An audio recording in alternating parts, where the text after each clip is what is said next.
Just like Game 4, this was another great hockey game. The two best teams in the world going directly at each other.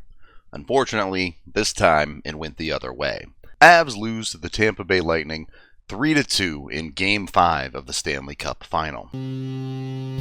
Alex Newhook! Oh boy. Whoa!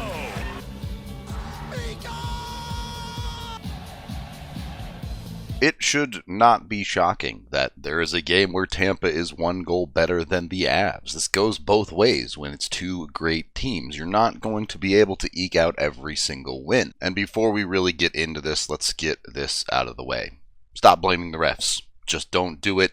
Yes, in the moment, when there's a missed call or a bad call, I totally understand. I do it too. You get upset at the time that it happens. But once it happens, once it's official, once you can't take that penalty back, it's over. You have to move on and do the next thing.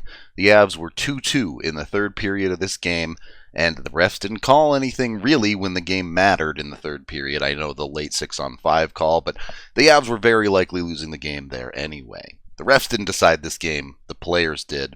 You have to just focus and win the game regardless of refs. The first was a bit of a funny period. It ended up fairly even, the Avs killing 2 penalties and failing to score on one of their own. And through a good portion of the first, Darcy Kuemper actually looked really, really good. I think it was pretty clear the Avs didn't bring their A game, but they were still going even. And then one gets past Darcy. This is really a nothing play. Tampa gets up on the breakout, they get it to the neutral zone, and then go cross ice to Ruda. Ruda is able to step in and through the neutral zone and get all of that space for free, but still, in the offensive zone, there's nothing here. This is a nothing slap shot from a nothing angle that really shouldn't be dangerous. It's a routine save for a goaltender from here, but it just slips under Darcy's glove. Look, do you need a better save than that? Yeah. Absolutely, you need better from Darcy Kuemper, but it's not like he played an awful game. Again, he made multiple very, very good saves in this period to keep it at 1-0. Things could have spiraled out of control. And ultimately, at the end of the day, Andrei Vasilevskiy was 1 save better than Darcy.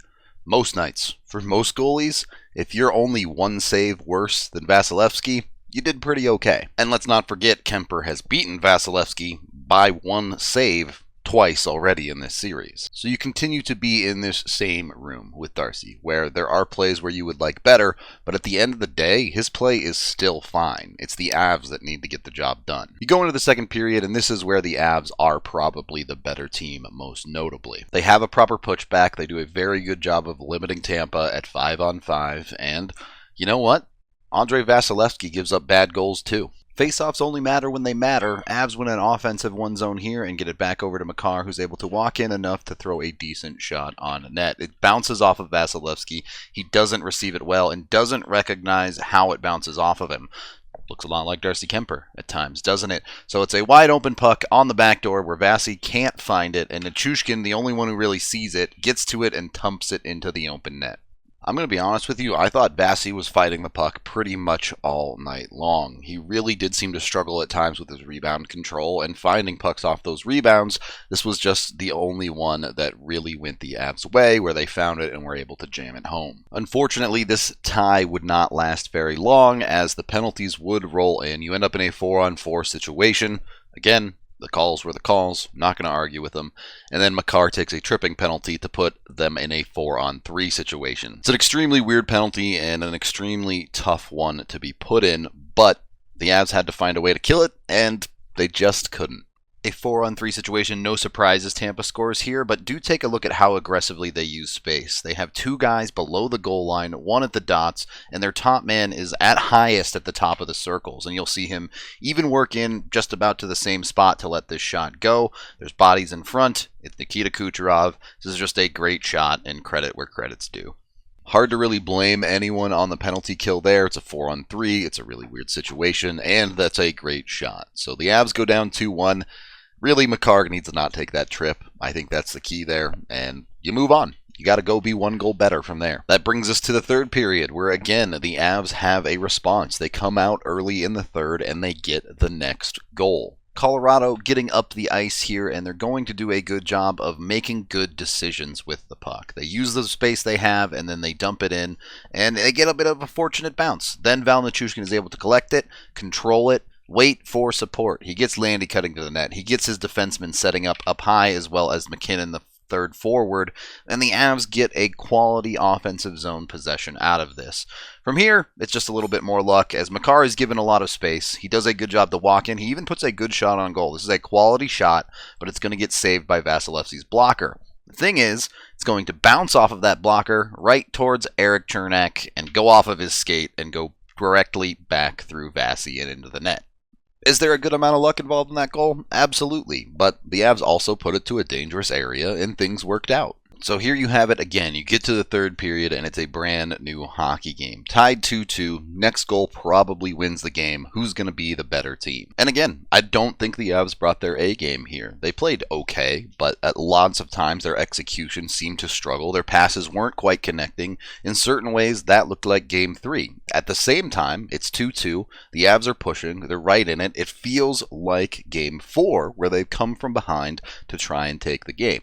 So it really could have gone either way to me. Ultimately, the Avs special teams did let them down a little bit. Not going to blame them for giving up a goal on 3-on-4, but they weren't able to convert their own power plays at all in this hockey game. And again, I'm not here to talk about missed calls or complain about the refs. They had their opportunities. They failed to score. In the third period, it's not for lack of chances. Both teams had some good ones, but again, Vasi was just one save better. Tampa has driven deep into the Avs defensive zone, and they're able to get a good setup. Now, there is a little bit of awkwardness where the Avs get caught with 3 players in deep, but right now it's not too bad. You have Landy and McKinnon covering out up high. There's time to recover here. The problem is, the Avs don't really recover well at all. In fact, it gets much worse as this puck goes back to Sergachev. With the Avs still in a 3-on-2 situation in deep, McKinnon has to respect the man trying to go to the back door and Kucherov and stick with him. And there's no handoff here. There is just open space all of a sudden all over the ice as Palat backs out of it. Landy committing back and forth, sticking with the puck. You get another miscommunication. Both Kale and Val commit to the puck in the corner, and that leaves Palat completely wide open in the middle of the ice, almost to the high hash mark. It's just way too dangerous of an area to leave a guy literally wide open. You have to play better defense than that. You have to stick to your structure better than that. And then Kemper almost saves this, but it just gets through him. This is a tough one for me, because on the one hand, I think you can say, yeah, you want Darcy to make that save. But on the other, if he makes it, you're saying, man, that was a really great save. So it kind of goes both ways. It's hard to blame him on it, but at the same time, you want him to make it. I don't really know where to fall on it. And ultimately, letting the opposing team get into your high slot and get a quality opportunity is something the defense just needs to do better. This is the hardest trophy in the world to win. And the Avs weren't good enough to win it in Game 5. But that's why you get a 3-1 lead. You now go into Tampa for Game 6 to try and win it for a second time. And if you need it, you get to try and win it in Game 7 too. The Avs have already proven they're capable of winning in Tampa. They've done it once in this series. They can do it again. Maybe they do. Maybe they don't. I don't know. That's why I'm going to watch Game 6. If nothing else, I think it probably means we get more great hockey. That is the end of this game video review. Thank you for watching. Head on over to thednvr.com for all of our coverage. I am Rudo, and you know what? Be one goal better next time.